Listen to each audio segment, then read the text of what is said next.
The old world will sink like a setting sun, and the new world will arise in its place. Well met, you who were once human. The moment you stepped into this labyrinth, the wheel of fate began to spin. Time is a loop that repeats itself. However, we serve the fallen angel in order to rise above that fate. You wish for the same thing, do you not? We know thou art on a quest to retrieve the menorahs. We, the four horsemen, possess what thou seekest. Thine they shall be, if thou canst triumph over us. Demi-fiend, you have conquered a number of deaths to reach here.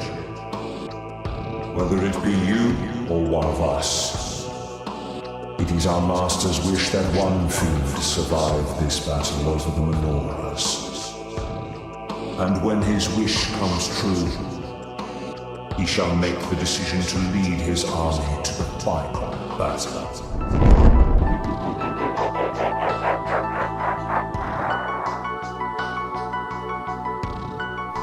Hey everyone, welcome to the Occult Magic Science, and this is your host Griffith Armitage. And today I'm going to start off this video with an audio clip from a CIA whistleblower. Although the audio clip refers to planet Nibiru, if you've watched my previous videos, you'll understand he's mistaken it for the 7-planet solar system TRAPPIST-1. And the audio clip gives you a really good impression, or imprints a really good image of what the solar system is like and what it can do, which is why I felt it was relevant, as I want to provide as much evidence and information as I can. The first thing to keep in mind is that Satan will come with his army, and they also call it the beast. And this baby's out there in the sky. They've been watching it. I watched it, and I can tell you, this thing has got so much trash coming around it. You know how we live in a solar system? We've got 9 planets and a big sun. This thing has got 7 planets and its own sun. But I believe that instead of having dirt on it like our planet does and water, I think this thing is just a big, bright reddish-orange iron ball, because it's giving off all this red iron oxide dust out into the atmosphere. When we thought at first it was just a teeny little red speck of fuzzy red dust in the distance, but over the years as it went by and we watched it, it got bigger and bigger and bigger.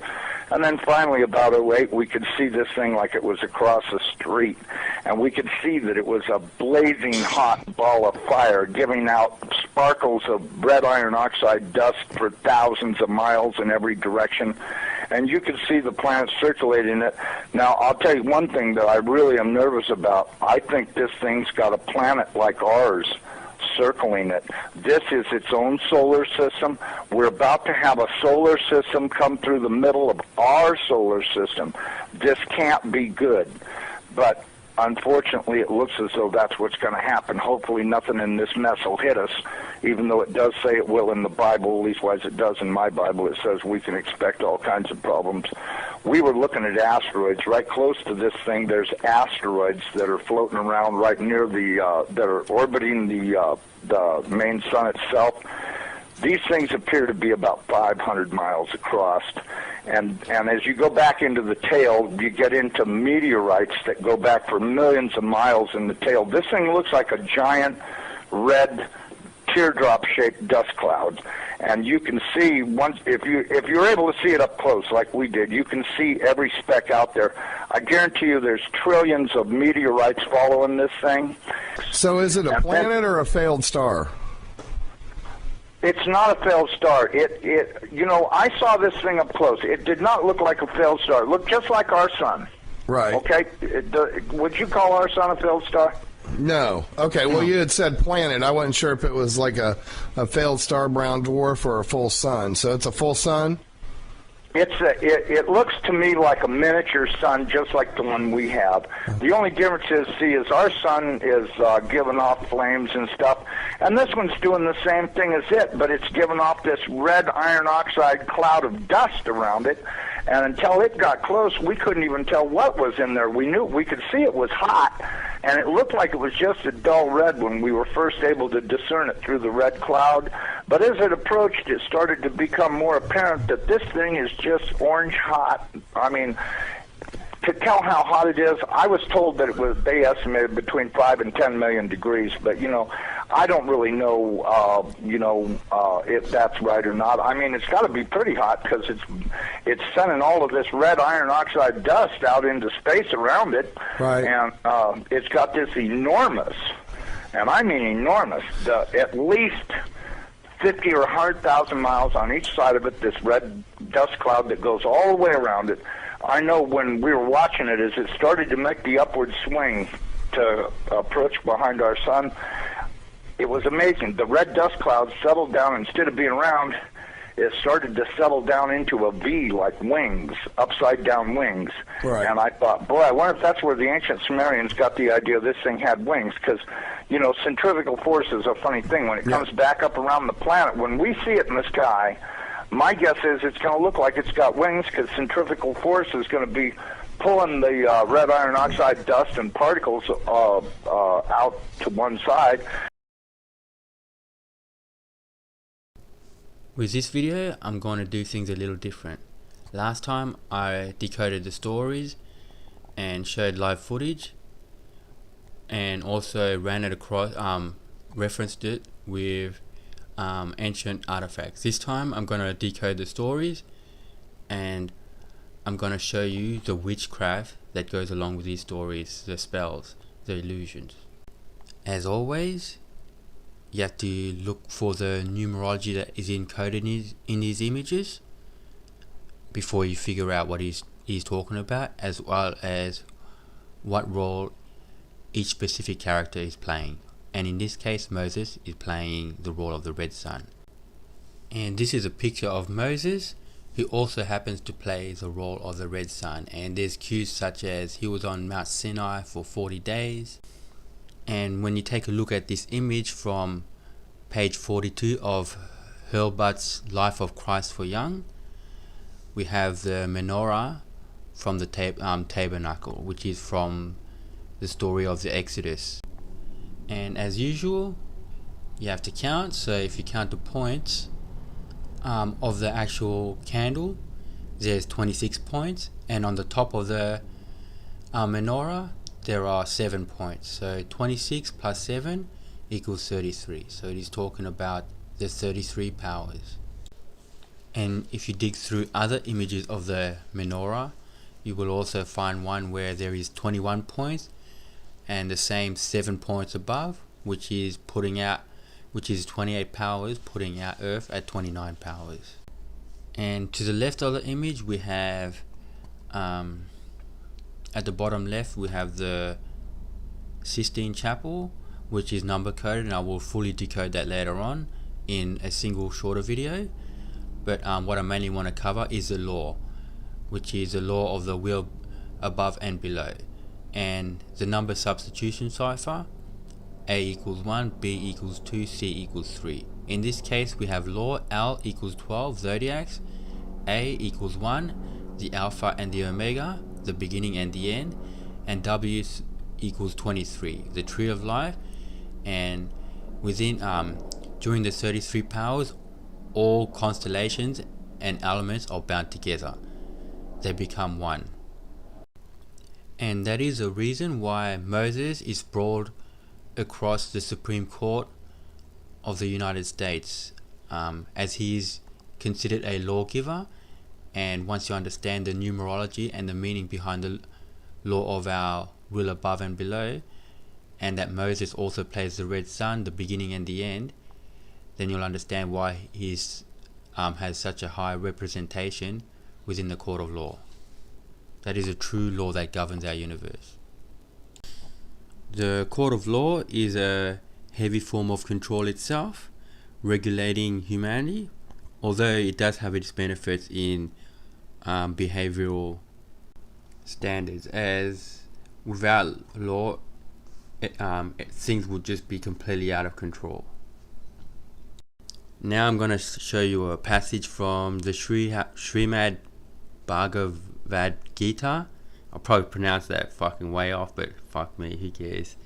Anyways, he who repeats 10, 7, 5, 4, 3, 2 verses, or even one of or half of it, attains the region of the moon and lives there for 10,000 years. Another magic spell where the brainwash will read out those verses and repeat them, and the wise will figure out what the numbers or how they are coded, or add the numbers together, which is what you do with these ones, and all those numbers total come to a total of 32. And regarding the attaining the moon and lives there for 10,000 years, all you need to think about is the shape of the moon, 2,000 years of darkness, 10,000 years of sunlight. And in 2017, if you have been paying attention, if you look up at the sky, our sun is a more bright white luminous color. This is because not only has its energy been renewed, but the Earth's magnetic field has been weakened. So we are currently in the 33 powers, which means the 7 angels are now the 7 fallen angels, or another story you could look at, the 7 trumpets have all been sounded, both of which are referring to the 7 constellations with suns. Next, we're going to take a look at the orbit of our Earth around the white sun or yellow sun based on our perspective. Although do take this particular part of the video with a grain of salt, because I would rather my viewers keep their minds and their options open when there are certain things that I am not 100% sure of. And in this case, it's relating to the heliocentric model and gravity, because I feel gravity may be real, but it may not work exactly how we are taught, and in the end it is a theory that can't be proven or disproven, because this creates issues. Specifically with gravity, it's a theory that can't be proven or disproven, and on top of that, in many cases it defies all logic, which is what causes divide between the population. And on top of that, there are practical experiments that go against the theory itself. So like I said, just take it with a grain of salt, but understand it at the same time. And if anyone has any suggestions, I'm always open. To see the distance of our sun and the true size, you have to look at it through a solar filter, as many people will post videos saying that the sun is a lot closer and is just above the clouds. But I'm going to show a quick video to see the actual size of the sun and its distance, or have a better gauge. This video is brought to you by Wolfie6020. So I'm currently down at North Mole Lighthouse, and as I pan the camera to the right, I want you to notice what happens to the apparent size of the sun. When it first appears, it looks large and touching the water, but as it moves towards the center of the frame, it appears to shrink. As we continue panning right, the sun will appear to grow again. Now clearly the sun is not changing size. This is an effect of the camera adjusting its exposure value, depending upon where the sun is in the frame.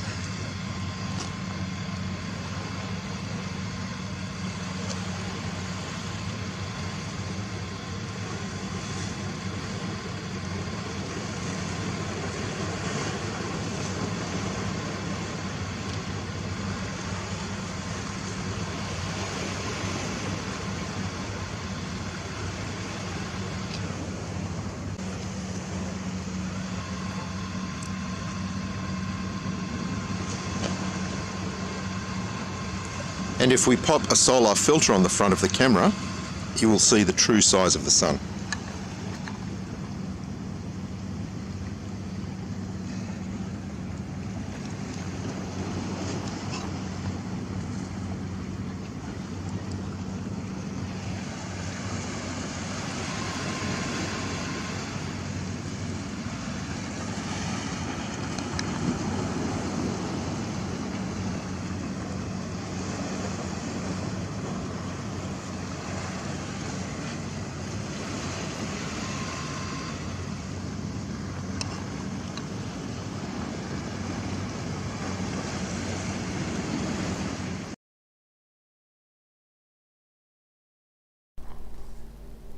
Although in the standard heliocentric model they teach us that we orbit the sun in a perfect sphere, it is actually an oval.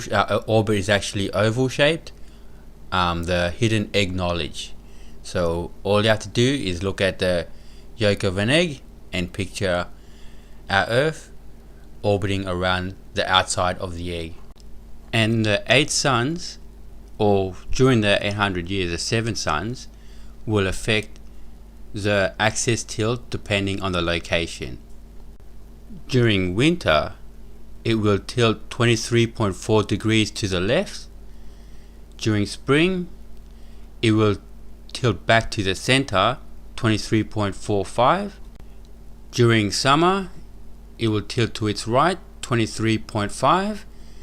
And lastly, during autumn, it will tilt back towards the center, 23.2 degrees. Now we're going to take a look at the 4 powers. Our yellow sun, which is in the center, is always included within each of the 4 powers for each of the 12 zodiac months. But do always take things like this as a grain of salt, because there's no doubt that in my mind that they've thrown some more truth and lies within this kind of knowledge. Just like religion, science is also filled with lies and coated with the truth. And now that you understand the wheel above and the wheel below, this is a quick visual representation of how they are mirrored as above, so below.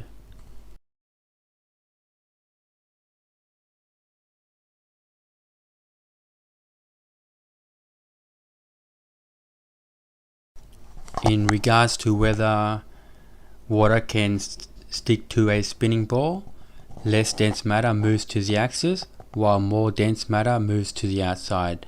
The outside brown colored debris are tea leaves and orange peel chunks, I'm guessing to simulate landmass on the surface of the Earth. The white spots are ice, the bubbles are oxygen. If there is energy in everything, where there is, it is true then that there is a polarity between objects, especially since we know the human body is electrical and that Earth also has magnetic energy flowing through it. Here we have a rotating sphere of water about 25 millimeters in diameter, and inside this sphere are a whole bunch of little tiny air bubbles. And we will see what the angular acceleration due to rotation does to these air bubbles as a function of time. What you are observing are the bubbles moving to the center axis of rotation. As a function of time, they will form this rather tightly packed bubble core. These bubbles are kept from coalescing from a small amount of added surfactant to the water. Here we have a rotating sphere filled with bubbles and tea leaves, and as expected, the bubbles go to the center and the tea leaves go to the outside edge, along with a few chunks of orange peel.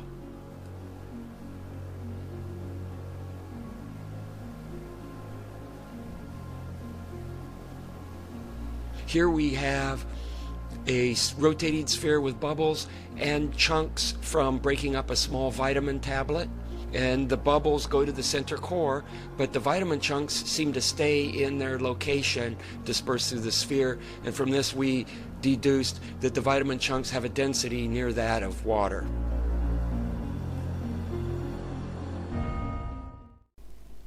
And if you've seen the UN flag and counted the squares within the middle, you'd know it equals 33. This isn't talking about 33 hidden islands or continents on our planet Earth. It is the 33 powers, and if you count the leaves on the outside, it equals 28. So the 29 Earth powers and the 33 new Earth powers adapt, evolve, and it's an adaptation of an ancient Aztec wheel of the 28 powers and 32 powers, which puts our Earth at 29 and 33. And in the center you have the yellow sun and the red sun, which is based off of the Mayan cyclical calendar, where it says there is a tongue of fire, which is referring to TRAPPIST-1, but I'll do the Mayan calendar in a later video. And what I've done is I looked at the sun rays and I took a guesstimate, you could say, and put the brothers of light on the sun rays, and on the rectangular boxes I put the brothers of darkness. So the brothers of light are the spring and summer, and the brothers of darkness are winter and autumn. And now you see another powerful magic spell cast on the masses. White power, referring to the white sun, the new 33 powers. And when you look at KKK, the number substitution cipher, 11 plus 11 plus 11 equals 33. It doesn't matter where you're from, we're all born the same, we all bleed the same, and we all die the same. And you need to realize that all of this is all the art of war, divide and conquer. It's the same reason why they will never show you a true image of the earth, because they want the flat earthers arguing with the globe earthers. They want Republicans versus Democrats, white versus black, Muslims, terrorism, pedophilia. What else have you got? You got the homosexuality, gay, and you've got the transsexuals. They manufacture stories to make one side fight against the other, and that needs to end. We need to band together, unite as one, and turn on all these people. All you need to do is look at the laws being passed allowing transsexuals to compete in women's sports. It's ridiculous, and it's manufactured. During the 33 powers, all the tree of life, all the 23 or the 19 constellations and the 4 elements are bound as one to receive the new energy, frequency and vibration, as well as begin the evolve stage for 200 years. And we're going to take a look at the Book of Enoch, which talks about this. In the Book of Enoch, they use the same recycled trick on the masses regarding the mountains, with just slightly different wording. The steep higher part of the mountain they call the high mountain, and the lower portion they call the high hill made low. And it starts off chapter 6 talking about the children of the heaven, and it mentions 18 names. So when you think about 18, it is talking about the 12 zodiacs, our solar system, and the 5 constellations with sun, excluding the red sun solar system. And on page 5 of the Book of Enoch by R.H. Charles, it talks about it at point 6 or passage 6. By mutual imprecations upon it, and there were in all 200 who descended in the days of Jared on the summit of Mount Hermon, and they called it Mount Hermon because they had sworn, and bound themselves by mutual imprecations upon it. And these are the names of their leaders, and it goes on to talk about 19 names, which means it is talking about the red sun, including also the red sun cycle, which comes in to bind all of them together. And during the 33 powers, the four elements are referred to in the Bible as the four horsemen of the apocalypse, because videos everywhere showing you of all the catastrophes that are occurring, and the volcanoes all being active simultaneously, every single volcano around the world, and you're getting earthquakes, and you're getting a lot of like when you see ancient maps and with completely different continents, that didn't occur over millions of years. During each millennium cycle, you get high tectonic plate movements, just like right now with Africa splitting. So over the course of 200 years, the whole climate of our Earth will change. I don't know how much, but expect to see new continents. And you don't need to panic, because the tectonic plates aren't just going to move so suddenly that your whole location will just split in half.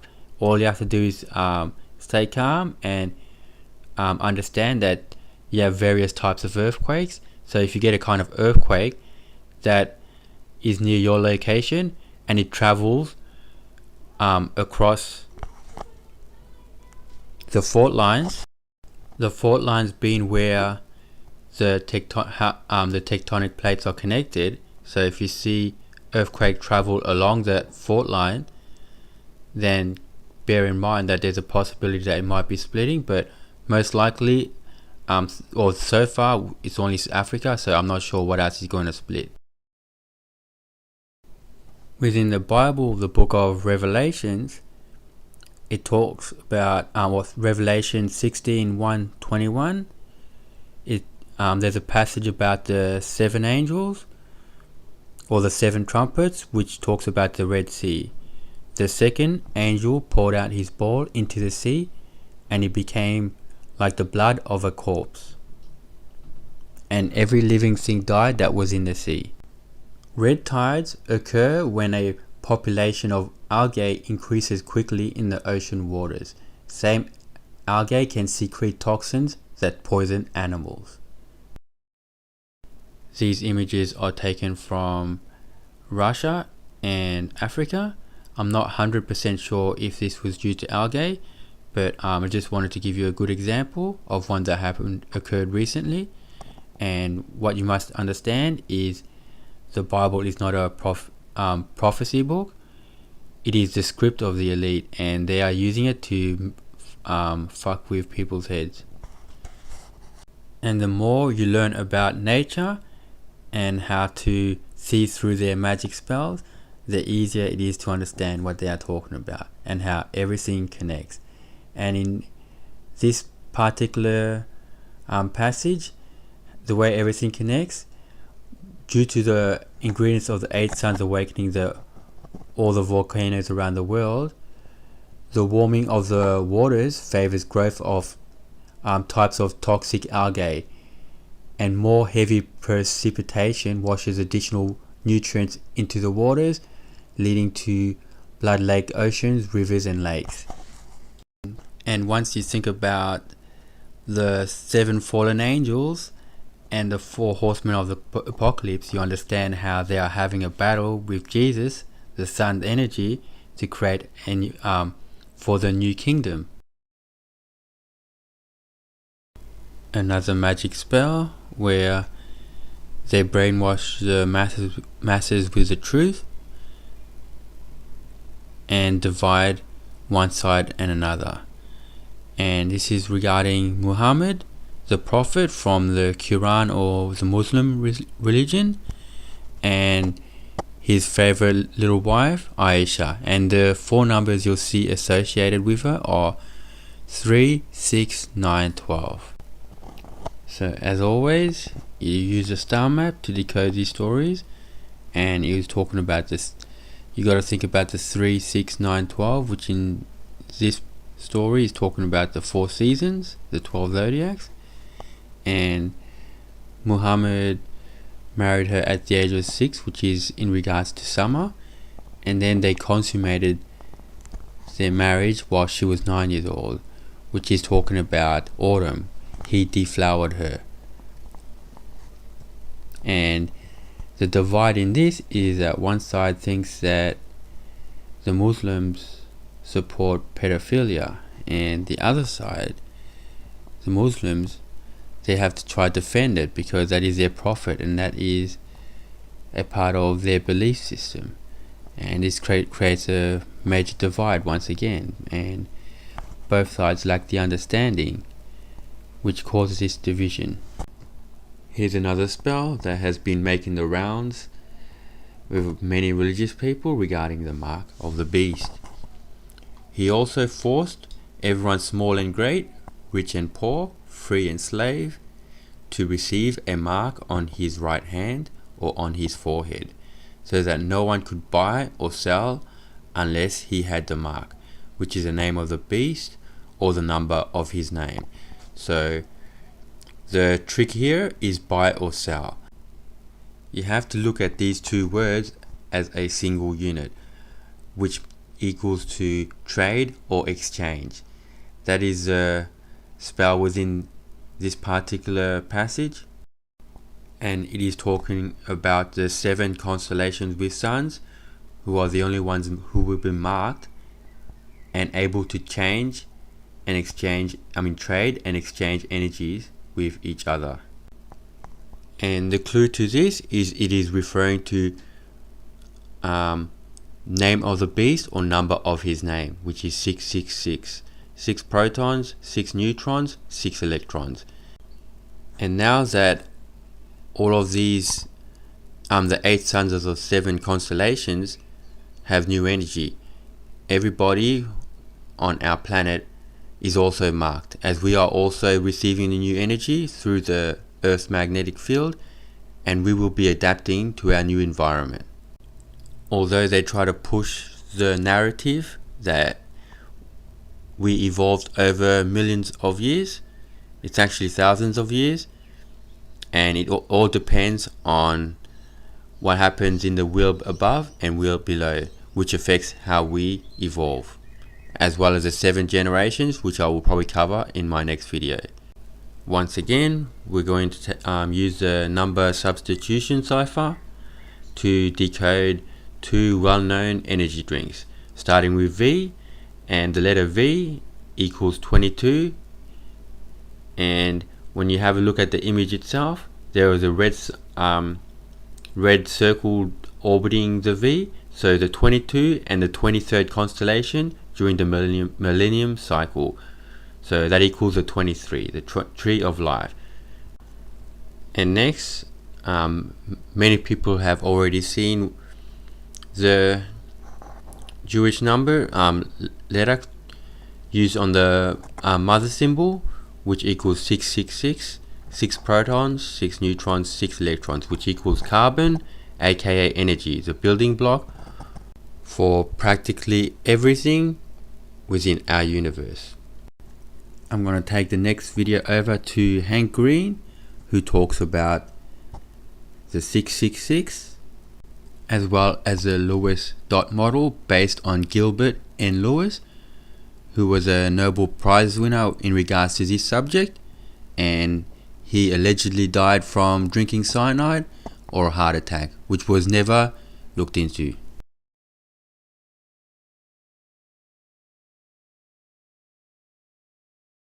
I am a collection of organic molecules called Hank Green. Organic compounds are a class of compounds that contain carbon. When I say carbon is small, I mean that it's actually, as an atom, it's a relatively small atom. It has 6 protons and 6 neutrons for a total atomic weight of 12. Because of that, carbon doesn't take up a lot of space. And so carbon can form itself into weird rings and sheets and spirals and double and even triple bonds. It can do all sorts of things that could never be accomplished by more bulky atoms.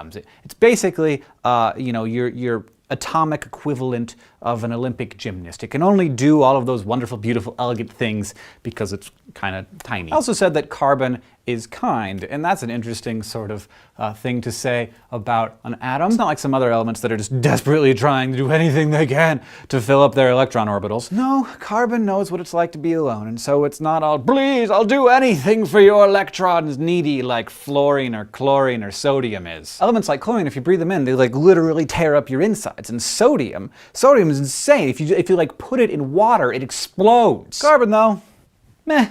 It wants more electrons, but it's not gonna like kill to get them. It makes and breaks bonds like a 13-year-old mall rat, and it doesn't even hold a grudge. Carbon is also, as I mentioned before, a bit of a tramp because it needs 4 extra electrons, and so it'll bond with pretty much whoever happens to be nearby. And also, because it needs 4 electrons, it'll bond with 2 or 3 or even 4 of those things at the same time. And carbon is, you know, willing and interested to bond with lots of different molecules, like hydrogen, oxygen, phosphorus, nitrogen, or to other molecules of carbon. It can do this in infinite configurations, allowing it to be the core atom of complicated structures that make living things like ourselves. Life is entirely based on this element. Carbon is the foundation of biology. It's so fundamental that scientists have a pretty difficult time even conceiving of life that isn't based on carbon.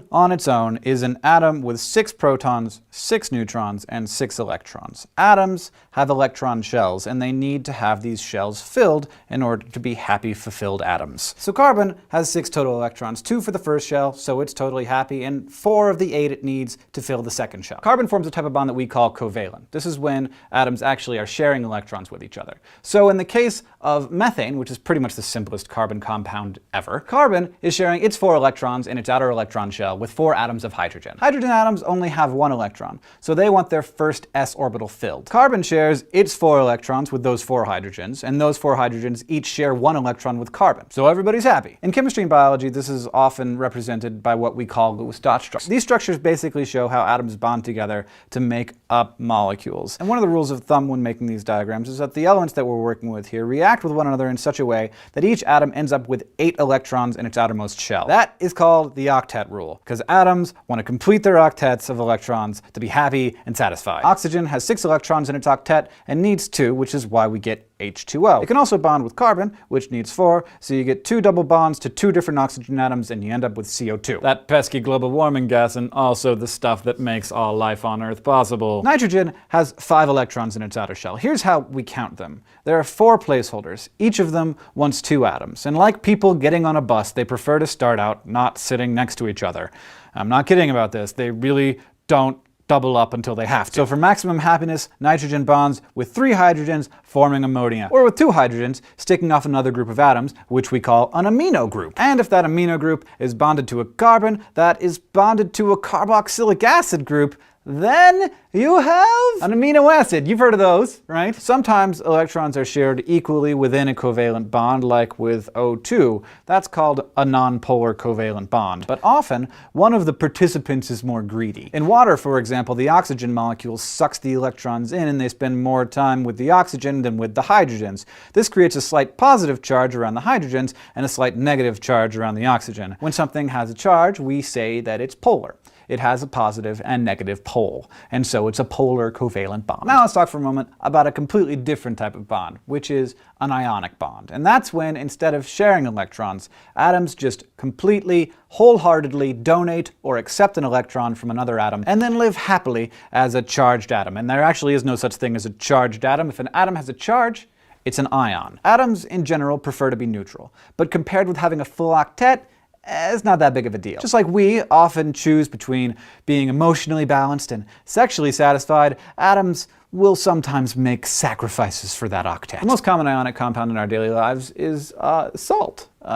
Sodium chloride, NaCl. This stuff, despite its deliciousness, as I mentioned previously, is made up of 2 really nasty chemicals, sodium and chlorine. Chlorine is what we call a halogen, which is an element that only needs 1 electron to fulfill its octet, and sodium is an alkali metal, which means that it only has 1 electron in its octet. So chlorine and sodium are so close to being satisfied that they will happily destroy anything in their path in order to fulfill their octet. And thus, there's actually no better outcome than just to get chlorine and sodium together and have them loving on each other. They immediately transfer their electrons so that sodium doesn't have its one extra and chlorine fills its octet. They become Na+ and Cl- and are so charged that they stick together, and we call that stickiness an ionic bond. And just like if you have two really crazy friends, it might be good to get them together so that they'll stop bothering you. Same thing works with sodium and chlorine. You get those two together and they'll bother no one. And suddenly they don't want to destroy, they just want to be delicious. Chemical changes like this are a big frickin' deal. Remember,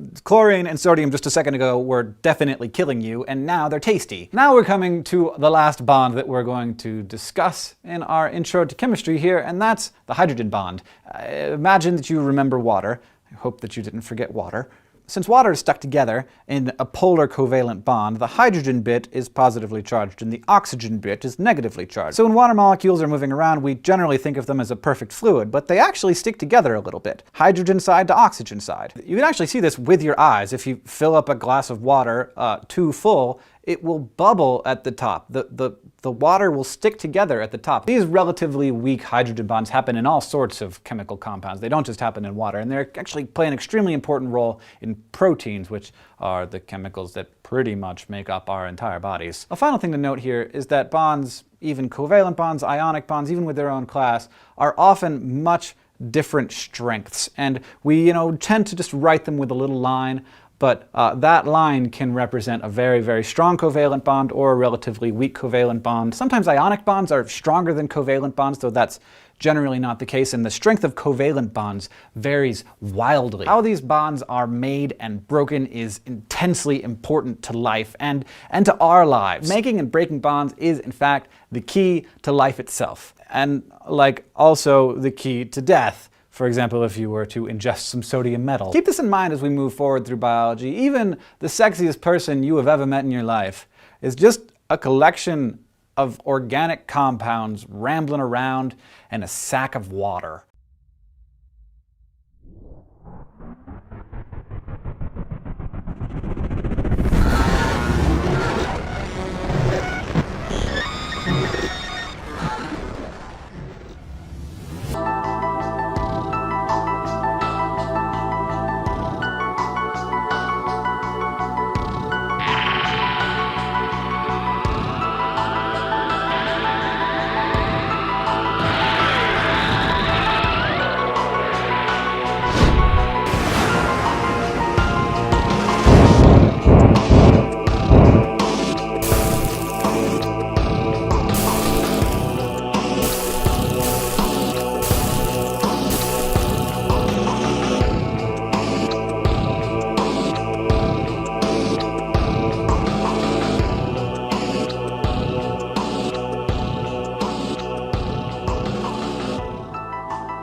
This is Berserk, my favorite story of all time, and it has a lot of numerical astrological numbers hidden within it, and every 1,000 years we have what is called the eclipse, which lasts for 216 years. So firstly, the 216 years is coded 6 times 6 times 6 equals 216 years, and if you look at the start of the millennium, the red sun comes in on the 10th year. For 6 years, 6 months, 6 days it stays, and then 200 years climate change, which also equals 216 years. And just like the Book of Enoch, the character Gaiseric united all the kingdoms as one, and in the new millennium, the character Griffith will create his own kingdom and try to unite all the kingdoms as one. Everything is bound as one every 1,000 years. The one thing I'm not sure about is this sacrifice, where everyone gets a brand, which is the same as the mark of the beast. And I will show you in another image of the Last Judgment, which also shows something similar to the sacrifice or the harvest, as well as the Philosopher's Stone, where it says you need equivalent exchange for the Earth to be reborn again. So I'm not really sure how that works exactly, but anyways, here we go. Where does it go? A long time ago. About 1,000 years or so, I was told. It was around the age of wars. In the midst of the chaos, one man appeared and put a stop to all the fighting. Supreme King Geyserek. He conquered all the countries, and for the first time in history, this entire continent was a unified empire. Everything about him was shrouded in mystery. That said, he was a master of war, of course, and according to the rumors, he always wore a skull-shaped helmet whenever he was in battle. Right, the Skull King. I've heard stories about him before. But I also heard that the king eventually became so drunk with power that God sent 5 angels after him to destroy him and his kingdom. Wasn't it 4 angels? So, I don't see how that fairy tale has anything to do with this tunnel. Well, first off, it isn't a fairy tale. I'll have you know, the Emperor's capital did really exist. It was down there, at the bottom of the pit.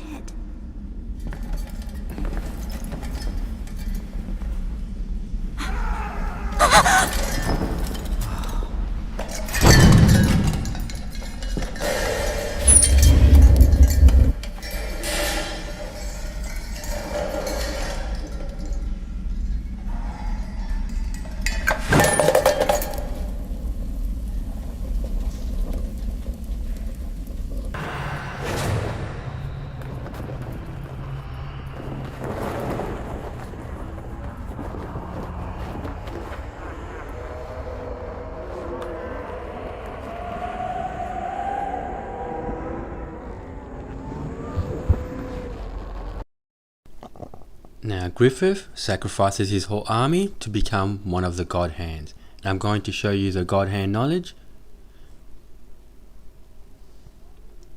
If you look at the hand, the number 14 on each finger, and on the top of each finger there's 5 all up. So 5 angels on top of the 14.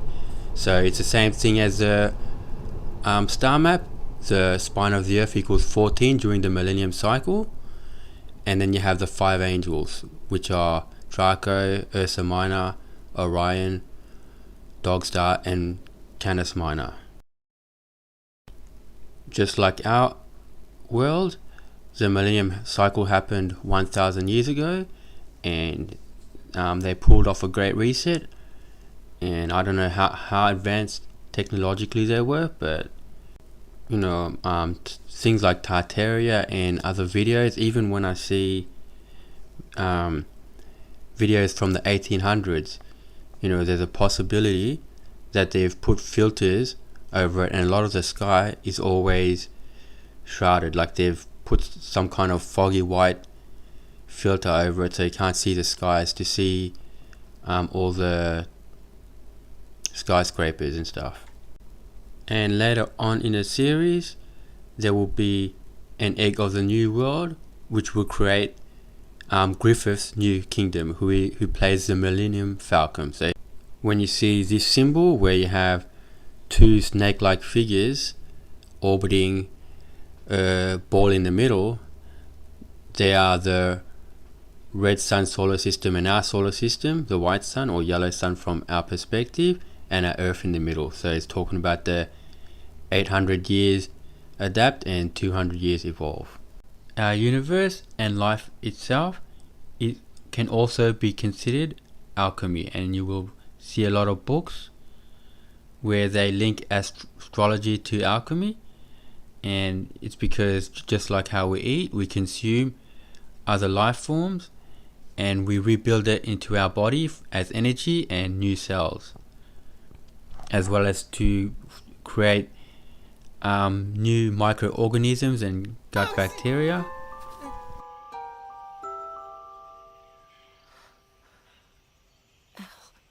I'm still alive.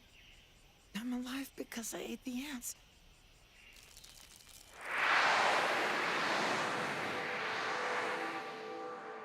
I'm alive because I consumed life. I'm still alive. About this. But do you remember when I was weak from hunger and I ate those ants? You ate a lot of them. I sure did. And boy, did they taste nasty. But then that got me thinking. If I hadn't eaten them, I might have died. Then I would have been eaten by them. I'd go into the earth and become grass. And then the rabbits would eat that. You're talking about the food chain, right? Yeah, but it's not just that either. A long time ago, this whole island was probably at the bottom of the sea. And tens of thousands of years from now, it could be the peak of a mountain for all we know. All things are connected. Is that what you're saying? Everything we see, everyone we meet, is caught up in a great unseen flow. But it's bigger than that. It's the entire world, the entire universe even. And compared to something as big as that, Al, you and I are tiny, not even the size of ants. We're only one small part within the much greater flow. Nothing more than a fraction of the whole. But by putting all those ones together, you get one great all, just like Teacher said. The flow of this universe follows laws of such magnitude that you and I can't even imagine them. Today is the day. Let's hear what you've learned about one is all and all is one. All is the world. And one is me.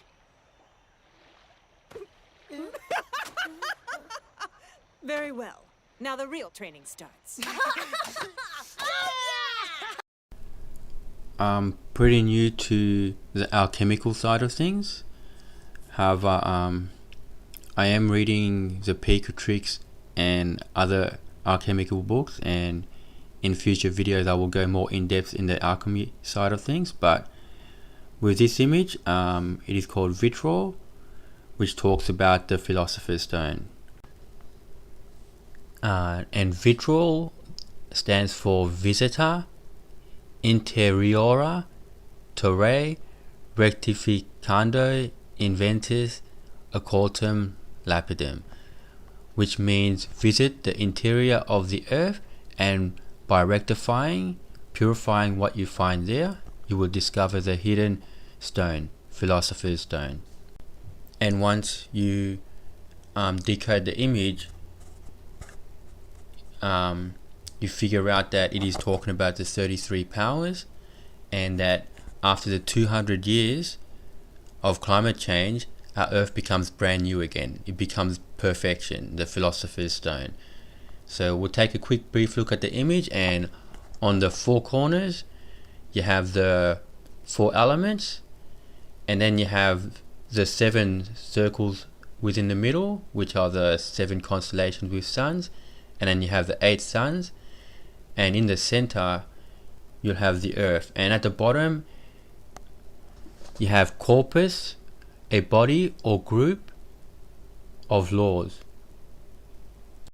and you have the 5-point stars and the cube of, or some call it the cube of Saturn, but as I showed in my previous video, it is related to the 12 zodiacs and our solar system in the center.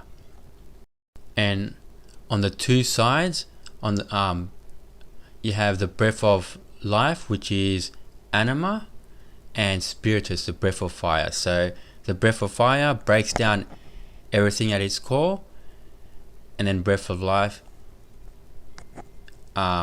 sustains life. So adapt, evolve. And of course he's holding a candle on the left, which is representing the 10,000 years of sunlight, and on the right he's holding a pair of sunglasses, the 2,000 years of darkness. Whoa! Neo, you scared the bejesus out of me. Sorry. It's okay. Is that the Matrix? Yeah. Do you always look at it encoded? Well, you have to. The image translators work for the construct program. But there's way too much information to decode the Matrix. You get used to it. I don't even see the code. All I see is blonde, brunette, redhead. Lastly, we're going to take a look at another edition of Last Judgment, which is like looking at a storybook. You know, so much knowledge regarding the Ice Age and the Red Sun cycle. So first, we're going to start with Purgatory. So you count the 3 angels, And when you look at the image just below the 4 kings sitting on the mountains, you'll see a body of water. So first thing that should come to mind is a great deluge. So that means there's 3 angels above. It is talking about the age of wind, age of Virgo, Libra and Scorpio. And as you see, the 4 kings, they don't want to get into the water. During the ice age, it is always winter, so the seasons are sitting, or should I say staying out of the water, because they won't be around during the ice age. Now moving on to the body of water, I wasn't 100% sure if that was referring to age of Sagittarius, the first age of water, or if he was going straight to Ice Age. But I'll put it as age of Sagittarius. And then as we scroll further down, you'll see a group of people living underground. So it is talking about Ice Age, age of Capricorn and Aquarius, the 2000 years of darkness. And as we take it towards the left, you will see Jesus opening a door, which is referring to the heavens open. So and there's a little symbol on that door, which I've placed the age of Pisces. And of course, Jesus is holding a cross. So Jesus was hung on the cross from the 3rd hour to the 12th hour. Moving on up, we see 5 angels and Mother Mary. The 3 angels sitting down have little heads in their hands, and if you count them, they total to 33. So it is talking about the 33 powers. And the 5 angels, of course, are Draco, Ursa Minor, Orion, Canis Minor and Dogstar, and Mary in the middle. And I've added a little scene from Pet Goat showing Mother Mary giving birth to Jesus. So it is talking about going back to the Ice Age again. So this image is just like a storybook going round and round, and you'll see a group of people within clouds, 5 of them to be exact. So that is talking about the 5 constellations with sun within the Carina Nebula Ice Age. You'll see artwork of little devils, which is us becoming the devils during the 2000 years of darkness. And of course, Jesus died at the cross, and Mother Mary and Father Polaris, which is the largest sun, are mourning the son, Jesus. And at the top, you'll see Jesus in the middle with the 6 apostles on the right and left, which is the 12 apostles. And you'll have 2 symbols to his side, which is connected to the red blood that is coming from TRAPPIST-1, or the red dust.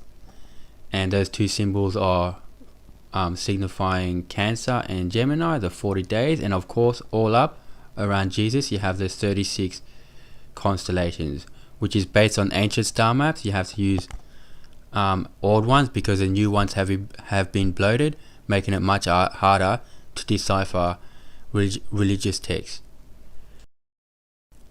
Lastly, we have TRAPPIST-1 himself in the pool of red water, blood, or whatever you want to call it, the red dust. And this is what I wasn't sure about, because in alchemy it also talks about equivalent exchange. So I'm wondering if if that's connected to the Georgia Guidestones, or the people that wrote this book are just calling it harvest time. I'm not exactly sure what it's signifying, but it's all connected. And another thing to point out, I'm not 100% sure about this either, but when I think about Jesus' new kingdom, new energy, frequency, vibration, new DNA, I am wondering if we will be seeing new species. as all life on Earth adapts to our new environment. And for those that haven't seen the video from Source 90, I'm not sure how much of this is real, but it is worth noting as something definitely bizarre occurred within a series of events related to Source 90 and his video.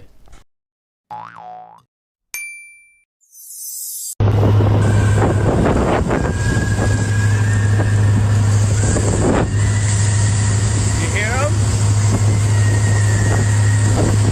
They're singing.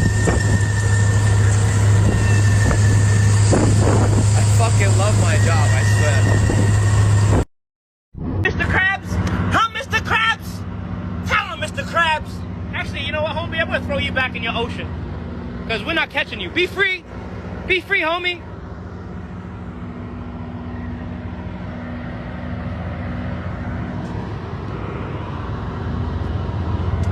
Sometimes you gotta let him free, you know? Sometimes you just gotta let him roam free. Let's just walk right back. Let's see if we can find... Oh! Yo!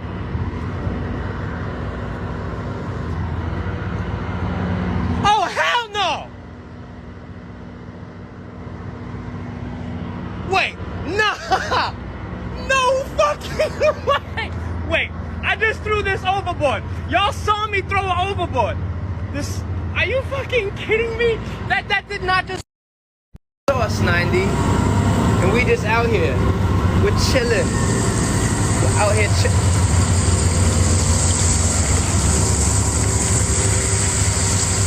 I hear it.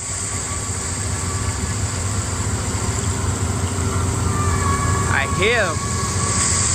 Where's she at? What the fuck is that noise, bro? What is that noise? Where are you?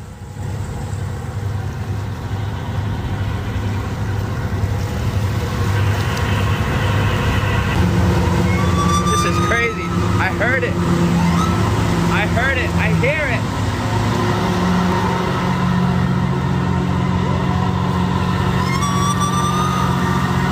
Oh my God. That's crazy. That's nuts.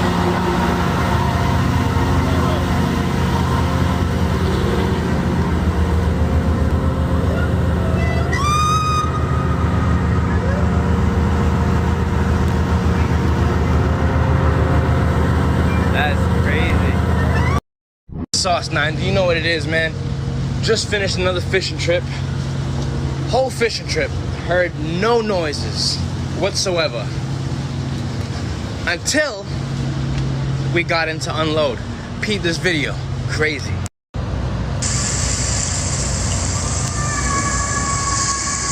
At the docks though? Hey yo, you hear that?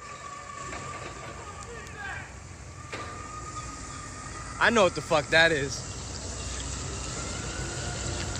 I know what the fuck that is. That bitch followed me the fuck in. Oh, at the docks though? No way.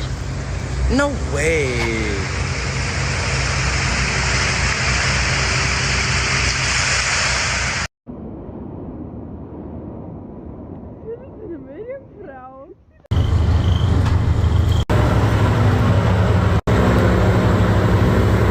I'ma find your ass. You watch.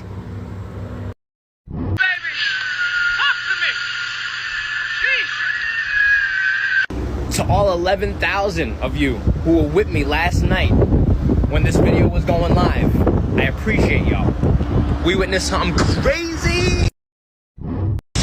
Source 90, the government is legit here. Peep game, let's be sneaky. That was full of water. My pants are wet. Cut. Source 90, dry pants now.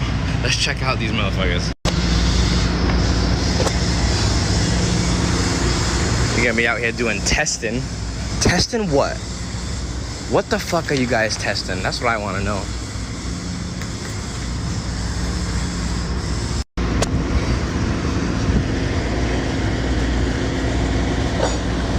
all know Source 90 has heard certain things out in the ocean, and then my TikTok gets banned, and then the government shows up my boat. It's too many fucking coincidences.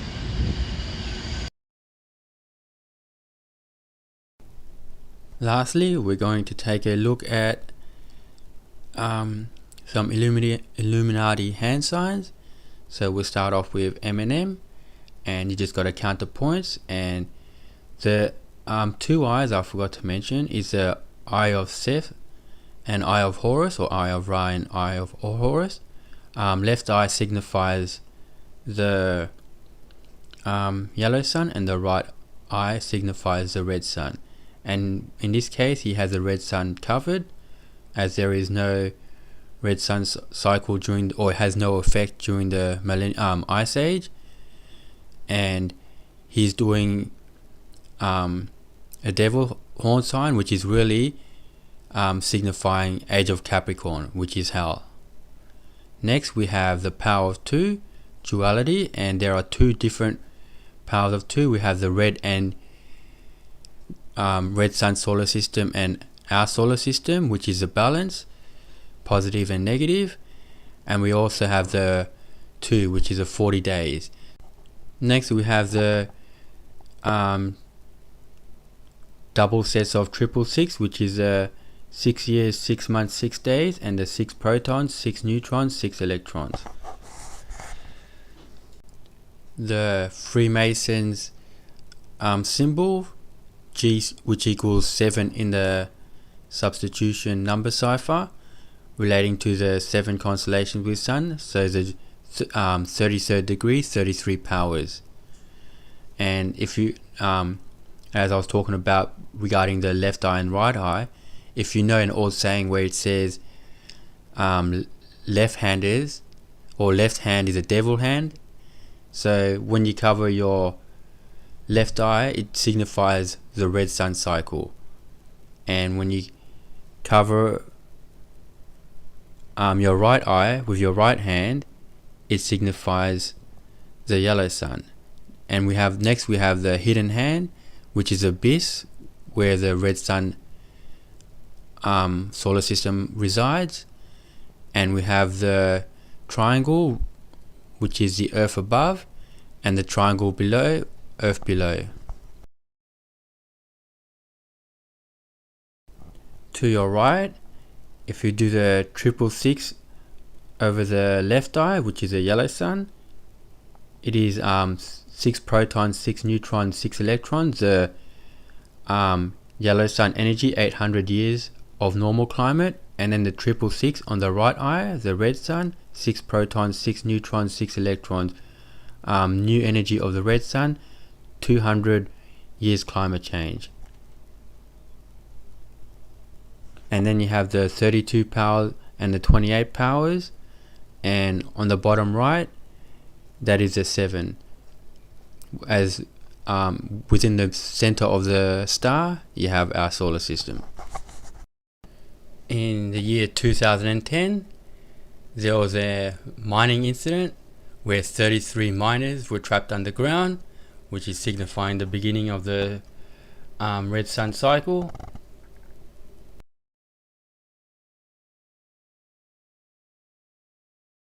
Next, we have Prince Harry and Meghan Markle's engagement. The couple got engaged in 2017, during which time Prince Harry was 33 years old, the 33 powers, and Meghan was 36. The 3 6s, 666.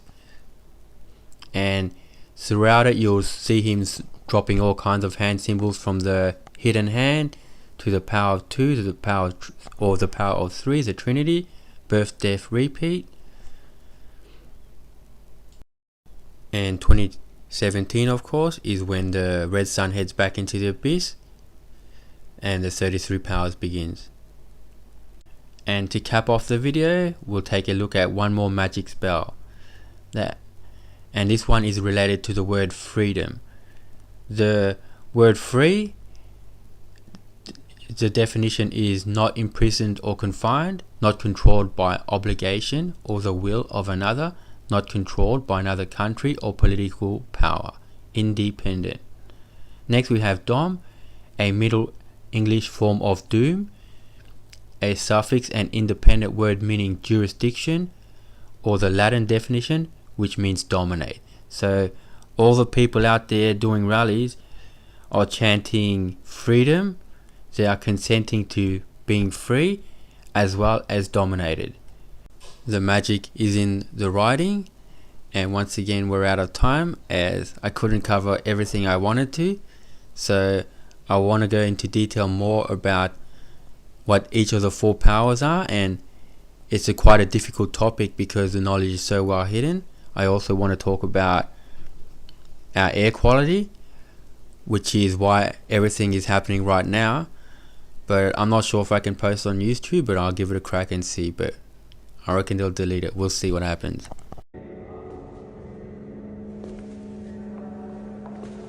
Francesco Rizzi's Grand Inquisition, 1492. War, religious persecution, and the closest Father Torquemada or any of our order came to finding the apple of Eden. How are you, my friend? Well, Your Excellency. Next week, when the elders meet, we shall vote to discontinue your Abstergo project. We feel that giving you 3 billion annually would be better spent elsewhere. 3 billion is nothing compared to... We've won. People no longer care about their civil liberties. They care about their standard of life. The modern world has outgrown notions like freedom. They're content to follow. The threat remains while free will exists. For centuries we've tried, with religion, with politics, and now consumerism, to eliminate dissent. Isn't it time we gave science a try?